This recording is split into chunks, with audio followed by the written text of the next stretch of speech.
जी किशन रेड्डी जी मंत्रालय की नीतियों, पहलों यानी पॉलिसी इनिशिएटिव्स के बारे में आपको जानकारी कांता राव जी का और खान मंत्रालय में अतिरिक्त सचिव श्री संजय लोहिया जी का। आज की प्रेस कॉन्फ्रेंस में सबसे पहले खान सचिव आपको इस विषय के बारे में जानकारी देंगे। मुख्य वक्तव्य माननीय मंत्री जी का होगा। उसके पश्चात मंच प्रश्नों के लिए, उत्तरों के लिए खुला रहेगा। अब मैं खान मंत्रालय के सचिव श्री वीएल कांता राव जी को अनुरोध करता हूं कि वो इस विषय के बारे में प्रकाश डालें।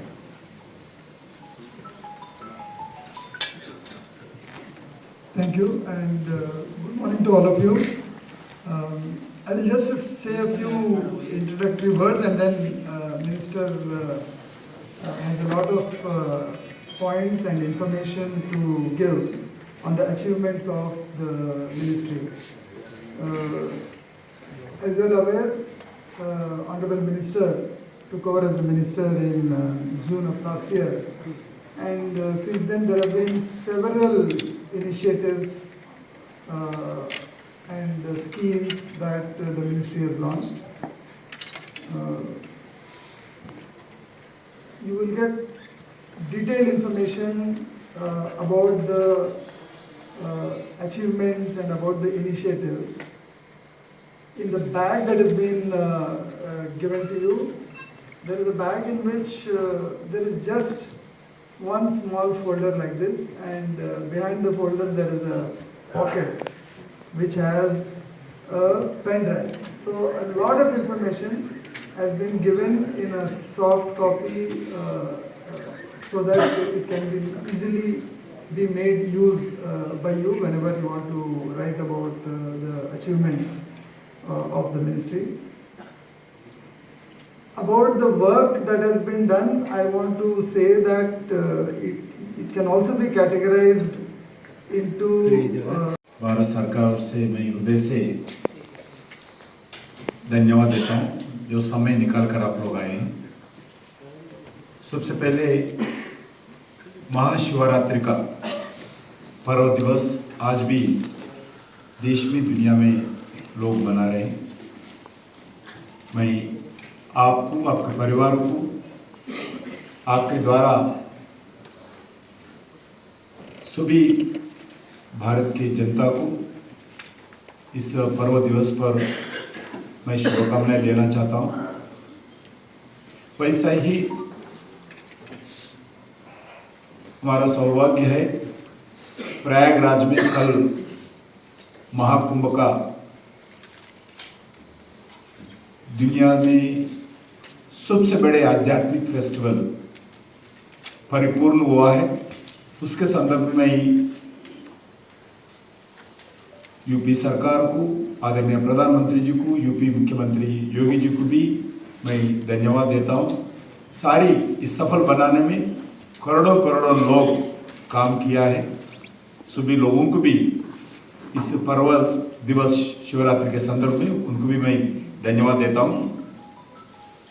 माननीय प्रधानमंत्री नरेंद्र मोदी जी के नेतृत्व में माइंस मिनिस्ट्री ने इस 10 सालों में ट्रांसफॉर्मेटिव चेंजेस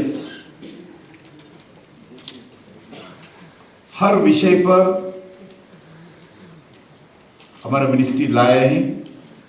मिनिस्ट्री का इस निर्णय के कारण माइनिंग एक्टिविटी और मिनरल एक्सप्लोरेशन एक्टिविटी आज तेज गति से भारत में बढ़ रही है और मिनरल सेक्टर की फ्यूचर ग्रोथ के लिए नए बेंचमार्क स्थापित करें और आगे बढ़ने के लिए क्षमता भी आज भारत को हर इस सेक्टर में आए हैं।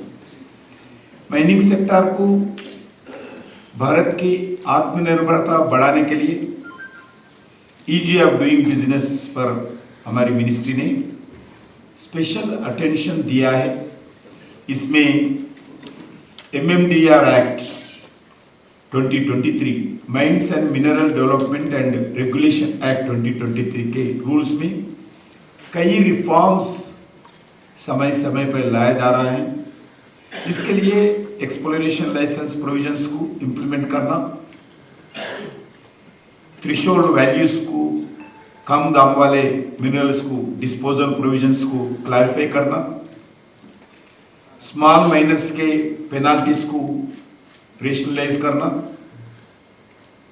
क्रिटिकल मिनरल्स का एवरेज सेल प्राइस को कैलकुलेट करके एक नया मेथोडोलॉजी के साथ नया पॉलिसी बनाना, जैसे विषयों पर मिनिस्ट्री ध्यान दे रही है।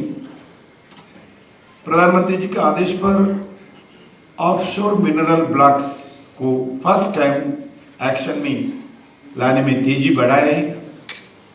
ब्लू इकोनॉमी को प्रोत्साहन देने के लिए offshore mineral development and regulation act 2002 को अमेंडमेंट करके काम कर रही है। 12 क्रिटिकल मिनरल्स और ऑफशोर मिनरल्स, लैमस्टोन हो, डोलोमाइट हो, पैलिमेटिकल नैड्यूल्स हो, जैसे मिनरल्स का रॉयल्टी रेट्स को भी मिनिस्ट्री ने रेशनलाइज किया है। अलग अलग स्टेट गवर्नमेंट्स के साथ मिलकर एग्जिस्टिंग माइंस लीजर्स की एरियाज का नॉन मिनरलाइज्ड एरियाज को माइन वेस्ट डंपिंग जैसे एक्टिविटी को उपयोग करने के लिए क्लैरिफिकेशन दिया गया है। क्योंकि जो माइनिंग एरिया में जितने भी डंप निकलता है, उस डंप को नॉन माइनिंग एरिया में डंप नहीं कर सकते हैं, मगर आज हम इस क्रिटिकल इश्यूज को देखते हुए उस लैंड को उपयोग करने के लिए भी हम क्लैरिफिकेशन दिया गया है। 24-25 में मिनिस्ट्री ने एक्सप्लोरेशन प्रोजेक्ट्स का काम आगे बढ़े हैं। जियोलॉजिकल सर्वे ऑफ इंडिया इस साल में लगभग 448 एक्सप्लोरेशन प्रोजेक्ट्स को टेकअप किया है। ये बहुत बड़ा नंबर है। इसमें आउट ऑफ 448 एक्सप्लोरेशन प्रोजेक्ट्स में लगभग 195 क्रिटिकल मिनरल्स का प्रोजेक्ट्स है। क्योंकि क्रिटिकल मिनरल्स हमारे लिए, देश के लिए आज बहुत जरूरी है। पिछले 2 साल में GSI 450 मिनरल एक्सप्लोरेशन प्रोजेक्ट्स किया है।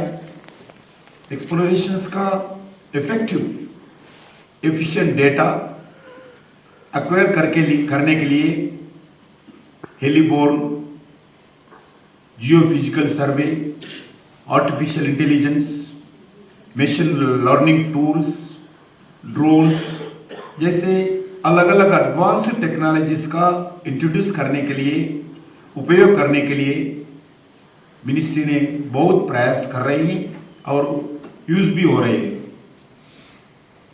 Mineral exploration corporation limited MECL इस साल एक्सप्लोरेशन का ये संस्था भी ड्रिलिंग एक्टिविटी को 35% एक्टिविटी बढ़ाया है।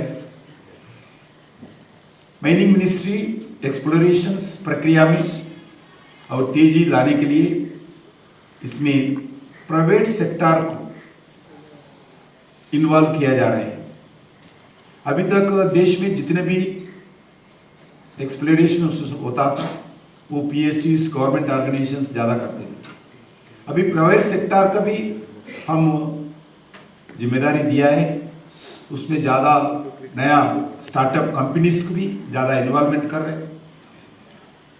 इस साल में नोटिफाइड प्राइवेट एक्सप्लोरेशन एजेंसीज 12 संस्था को आज लगभग काम दिया है। इसमें लगभग 31 जनवरी 2025 तक पूरा 146 एक्सप्लोरेशन प्रोजेक्ट्स के लिए गवर्नमेंट ऑफ इंडिया मिनिस्ट्री ने 712 करोड़ का national mineral exploration trust NMAT के द्वारा फंडिंग सैंक्शन किया है प्राइवेट ऑर्गेनाइजेशंस के लिए। इसमें प्राइवेट एक्सप्लोरेशन एजेंसीज को 48 प्रोजेक्ट्स के लिए फाइनेंस असिस्टेंस दिया गया है। इसमें भी critical minerals out of 48 projects में 29 क्रिटिकल मिनरल प्रोजेक्ट्स एरिया में इस प्राइवेट ऑर्गेनाइजेशंस को हम इन्वॉल्व किया है, जो left wing extremism affected area से बहुत सालों से इस एरियाज में एक्सप्लोरेशन का काम ठीक तरीके से नहीं हुआ है। आज उस एरिया में एक्सप्लोरेशन को प्रोत्साहित करने के लिए जो एक्सप्लोरेशन एक्सपेंसेस होता है, इसमें लगभग 1.25 टाइम्स एक्सपेंसेस को बढ़ाकर हम प्रोत्साहन करने के लिए भी प्रयास कर रहे हैं। इसके अलावा MMDR एक्ट 2023 में अमेंडमेंट्स करके एक्सप्लोरेशन लाइसेंस ब्लॉक्स का एक्शन फर्स्ट ट्रांच 2025 मई में करने वाले हैं। इसमें 20 ब्लॉक्स और 29 डीप सीटेड मिनरल्स की एक्सप्लोरेशन का एक्टिविटी होगा। मित्रों, ऑनरेबल प्राइम मिनिस्टर के आदेश पर माइनिंग मिनिस्ट्री ने नेशनल लैंडस्लाइड फोरकास्टिंग सेंटर को लास्ट ईयर एंड में कलकत्ता में हम शुरुआत किया है। इस डेडिकेटेड सेंटर के द्वारा लैंडस्लाइड्स को फोरकास्ट डिटेक्ट करके वर्नेबल राज्यों को प्रिकॉशन मेजर के लिए अलर्ट कर सके। इससे GSI का काम इस सेक्टर में शुरू किया है। Another issue, national geoscience data repository NGDR के पास अवेलेबल जियोसेंस डेटा को कटिंग एज टेक्नोलॉजीज के साथ इंटीग्रेट करके मिनरल्स की खोज को प्रमोट करने के लिए जुलाई में innovative mineral Hunt techniques topic पे हैकाथन का भी लॉन्च किया है। अभी दिसंबर में बायोलॉजी भारत के जियोलॉजिकल हेरिटेज को जियो साइंस म्यूजियम को मिनिस्ट्री के द्वारा प्रारंभ किया है। भारत का उपराष्ट्रपति आदरणीय धनखड़ जी इस म्यूजियम को ग्वालियर में शुरुआत किया है।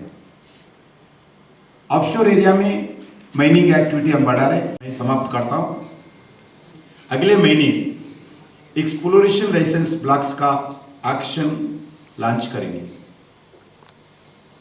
दूसरा, पहली बार जम्मू कश्मीर में स्टेट गवर्नमेंट के साथ मिलकर लैंडस्टोन ब्लॉक्स का एक्शन करने का पूरा सहयोग भारत सरकार स्टेट गवर्नमेंट को देकर मिलकर इस एक्शन में आगे बढ़ेंगे। इसमें देश की एक्शन मैप में जम्मू कश्मीर भी शामिल होगा।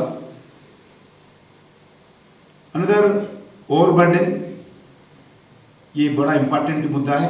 ओवरबर्डन जितने भी माइनिंग में, कोल में भी हो, अदर माइनिंग एक्टिविटी में भी ओवरबर्डन निकलता है।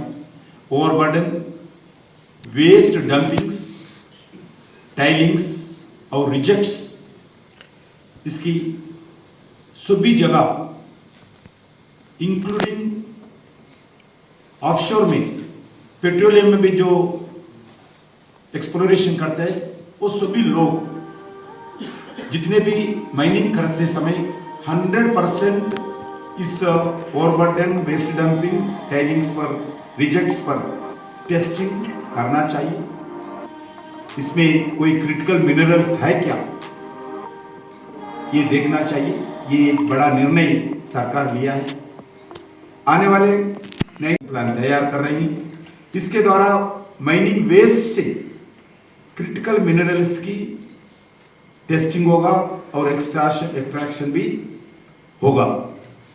और दूसरा, विदेश में रहे जो हमारे भारत की एम्बेसीज में क्रिटिकल मिनरल्स के लिए नोडल ऑफिसर्स आइडेंटिफाई करने के लिए हम फॉरेन मिनिस्टर जयशंकर जी से अनुरोध किए थे। और अभी सभी जो क्रिटिकल मिनरल्स अवेलेबल कंट्रीज है, उस कंट्रीज में जितने भी एम्बेसीज में एक डेडिकेटेड नोडल ऑफिसर को गवर्नमेंट ऑफ इंडिया नियुक्त करने वाले हैं। उनके द्वारा उस देश में जितने भी क्रिटिकल मिनरल्स के विषय पर काम करना, और उस अलग अलग देशों में जो बहुत इंडियन कंपनीज विदेशों में काम कर रहे हैं, उनके साथ माइनिंग मिनिस्ट्री ने एक मिलकर एक्शन प्लान करके भारत को अलग अलग देशों से क्रिटिकल मिनरल्स लाने के लिए हम पूरा प्लान कर रहे हैं। इस असेट्स को एक्शन करने के लिए, एक्सेस करने के लिए हमारे को एक्सटर्नल अफेयर्स मिनिस्ट्री मदद दे रही है। और इस दिशा में मैं पत्रकार मित्रों का भी, हमारा मिनिस्ट्री के द्वारा जो भी हम देश के हित के लिए, देश के विकास के लिए हम काम करते हैं, आप लोगों का संपूर्ण सहायता का अपेक्षा करता हूं। धन्यवाद।